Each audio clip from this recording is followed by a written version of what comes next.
भाग्य को कोसने वाले लोग इस कहानी को जरूर सुने। एक बार एक इंसान अपनी जिंदगी से बहुत परेशान था। वह हर समय अपने आप को कोसता रहता था कि क्या जिंदगी मिली है, मुझे क्या जीवन है, हर परेशानी मेरे साथ ही है, हर दुख मुझे ही आकर घरता है, हर झंझट मेरे ही सर पड़ती है। एक दिन इसी तरह अपने आप को बैठा हुआ कोस रहा था कि क्या नसीब है मेरा, क्या किस्मत है मेरी, क्या जिंदगी है मेरी कि तभी अचानक एक बाज अपने शिकार को पंजों में दबाए हुए एक पेड़ पर आकर बैठ जाता है और वहीं पर अपने उस शिकार को खाने लग जाता है। यह परेशान आदमी जब उस बाज को देखता है तो कहने लगता है कि क्या जिंदगी है इसकी, क्या जीवन जी रहा है, मजे का ना इसे खाने की चिंता, ना पीने की, ना पहनने की और ना ही परिवार की शिकार करता है और मस्त खुली हवाओं में कभी इधर घूमता है कभी उधर घूमता है,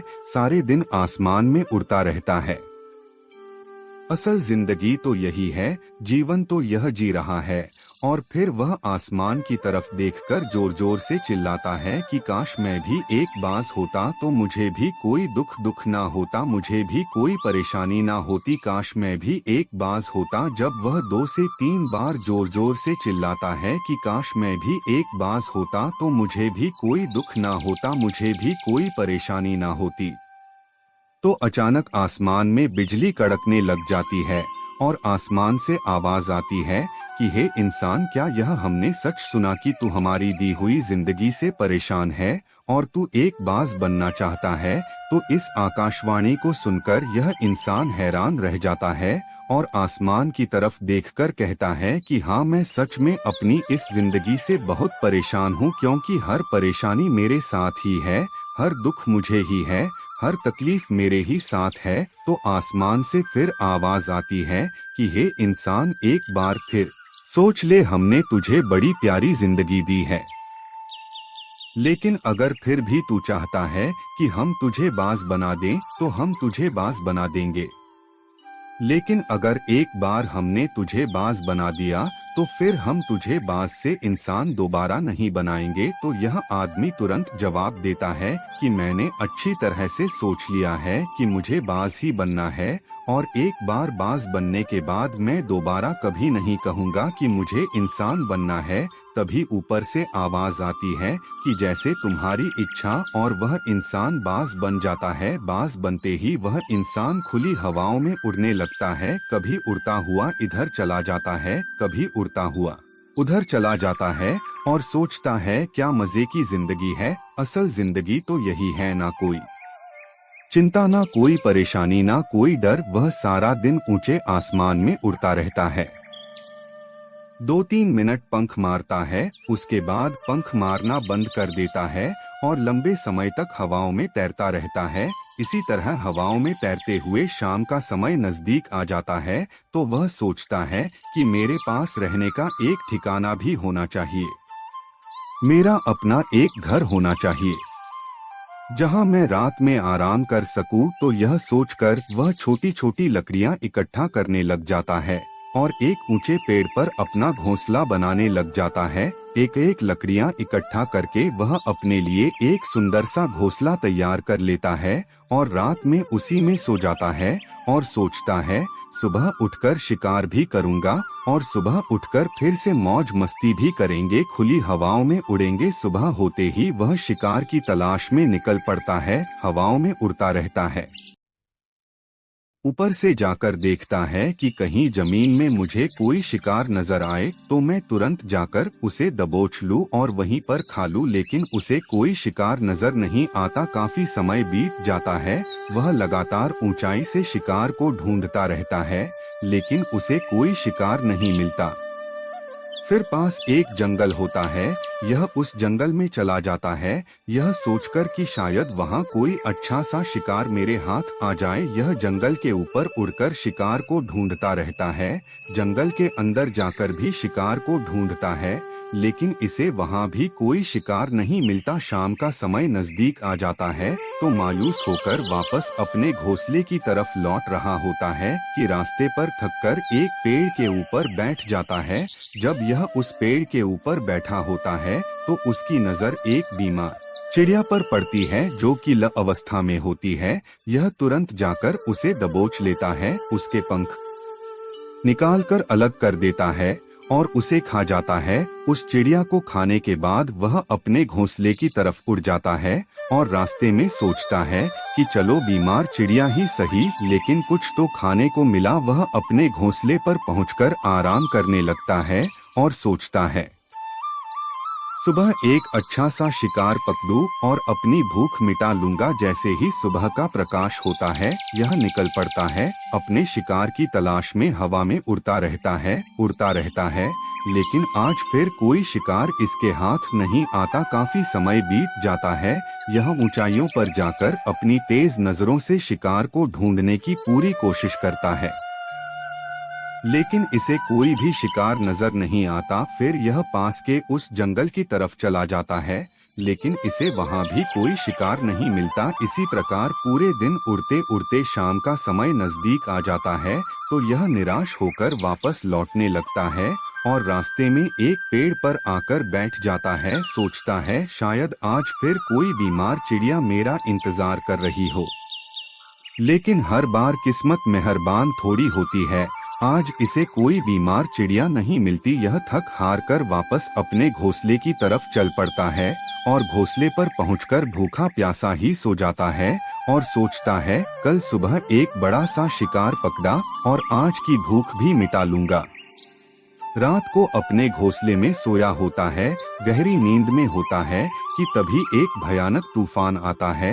इस तूफान की हवा इतनी तेज होती है कि इसके घोंसले को उड़ाकर एक जगह फेंक है और वे कहीं दूर दूसरी जगह फेंकते हैं, तो यह जहां पर गिरता है वहां नीचे एक नोकदरा लकड़ी पड़ी होती है जो इसके पंजे में गड़ जाती है और इसे बुरी तरह घायल कर देती है। तूफान के रुकने के बाद बारिश शुरू हो जाती है। तेज बारिश होती रहती है, पर यह किसी तरह से पेड़ों के नीचे छुपकर बैठा रहता है। बड़ी मुश्किल से इसकी रात कटती है। जब सुबह होती है तो बारिश रुक जाती है। बारिश के रुकते ही चारों तरफ खुशियां छा जाती हैं, चारों तरफ हरियाली छा जाती है, नदियां और झरने तेजी से बहने लगते हैं। सब कुछ फिर पहले के जैसा हो जाता है, लेकिन यह बाज अब पहले के जैसा नहीं रहा। इसका पाँव बुरी तरह घायल हो चुका है। इसके पंजे में जो लकड़ी लगी थी उसकी वजह से इसका पंजा बुरी तरह क्षत हो गया है। और मैं आपको बता दूं कि बाज का जो पंजा होता है वह उसके शिकार को पकड़ने के लिए सबसे जरूरी होता है, क्योंकि बाज अपने पंजों से ही अपने शिकार को पकड़ता है, दबोच होता है और फिर अपनी चोंच के माध्यम से नोच नोच कर खाता है। लेकिन अब इस बाज का पंजा बुरी तरह से घायल हो चुका था और वह पिछले 2 दिनों से भूखा भी था। यह शिकार की खोज में थोड़ा सा उड़ता है कि शायद फिर कहीं कोई बीमार चिड़िया इसे मिल जाए, लेकिन कहाँ बार बार कोई बीमार चिड़िया मिलने वाली थी। वह कुछ देर तक उड़ता है, लेकिन फिर भूख और दर्द के मारे थककर एक पेड़ पर आकर बैठ जाता है। वह पेड़ पर आकर बैठ तो जाता है, लेकिन उसे पता नहीं था कि यहाँ एक और मुसीबत उसका इंतजार कर रही है। और वह मुसीबत यह थी कि 8-10 कौओं का एक झुंड मिलकर इसे परेशान करने लग जाते हैं। इसके ऊपर आकर इसके घाव में चोट मारने लग जाते हैं। उन्हें भी पता चल जाता है कि यह बाज घायल है और भूख की वजह से कमजोर भी है। यह बाज उनसे बचने के लिए थोड़ा सा उड़ता है और फिर जाकर बैठ जाता है, उनसे पीछा छुड़ाने का प्रयास करता है, लेकिन वह फिर इसके पीछे आ जाते हैं। तो यह फिर उड़कर थोड़ी दूर चला जाता है, लेकिन वह इसका पीछा नहीं छोड़ते और बार बार इसके पास आकर इसे परेशान करते हैं। कौवे अक्सर बाज के साथ ऐसा करते हैं, लेकिन फिर बाज भी उनके साथ एक खेल खेलता है। जब कौओं का झुंड बाज को परेशान करता है और उनका पीछा नहीं छोड़ता, तो बाज हवा में सीधी उड़ान भरने लग जाता है। वह तेजी से सीधा ऊपर की ओर उड़ने लग जाता है। कौवे भी उसके पीछे उड़ते हैं, लेकिन कुछ देर तक उड़ने के बाद कौवे ऐसी ऊंचाई पर पहुंच जाते हैं जहां पर उन्हें ठीक से ऑक्सीजन मिलनी बंद हो जाती है। उनका दम घुटने लग जाता है, उनकी सांस रुकने लग जाती है। तो फिर वह वहां से ऊपर नहीं जा पाते, पर क्योंकि बाज तो बादलों से भी ऊपर उड़ सकता है, इसीलिए वह तो ऊपर चला जाता है। लेकिन कौवे वहां से ऊपर नहीं जा पाते और वो नीचे आने लगते हैं। तो इस तरीके से बाज उनसे अपना पीछा छुड़ा लेता है। लेकिन ऐसा करने के लिए, इतनी ऊंची उड़ान भरने के लिए इस बाज के पास उतनी ताकत नहीं थी, क्योंकि यह भूखा भी था और घायल भी था। तो यह उड़ता और थोड़ी सी दूर जाकर बैठ जाता और कौवे फिर आकर इसे परेशान करने लग जाते। इसी तरह भूख और घायल हालत में एक दिन गुजर जाता है, दूसरा दिन गुजर जाता है, तीसरा दिन गुजर जाता है। लेकिन इस बाज की हालत में कोई सुधार नहीं हो रहा था, वह बद से बदतर होती जा रही थी। चौथे दिन जब यह बिल्कुल खत्म होने पर आ जाता है, इसके अंदर बिल्कुल ताकत नहीं बचती और इसका शरीर इसका साथ छोड़ने लगता है। तो यह किसी तरीके से उड़कर पास ही इंसानों की एक हॉस्पिटल होती है, उसकी छत पर आकर बैठ जाता है और वहां से आने जाने वाले मरीजों को देखता है और अपने आप से कहता है कि काश आज मैं एक इंसान होता तो ऐसे छोटे मोटे जख्मों का हॉस्पिटल से इलाज करवा लेता या किसी को बता देता कि मैं भूखा हूँ, परेशान हूँ, मेरे साथ यह परेशानी है। लेकिन आज मैं एक ऐसा बेजुबान परिंदा हूँ जो किसी से कुछ नहीं कह सकता, किसी को अपना दुख नहीं बता सकता, किसी से कोई मदद नहीं मांग सकता। यही बात सोचकर वह उसी छत पे अपना दम तोड़ देता है।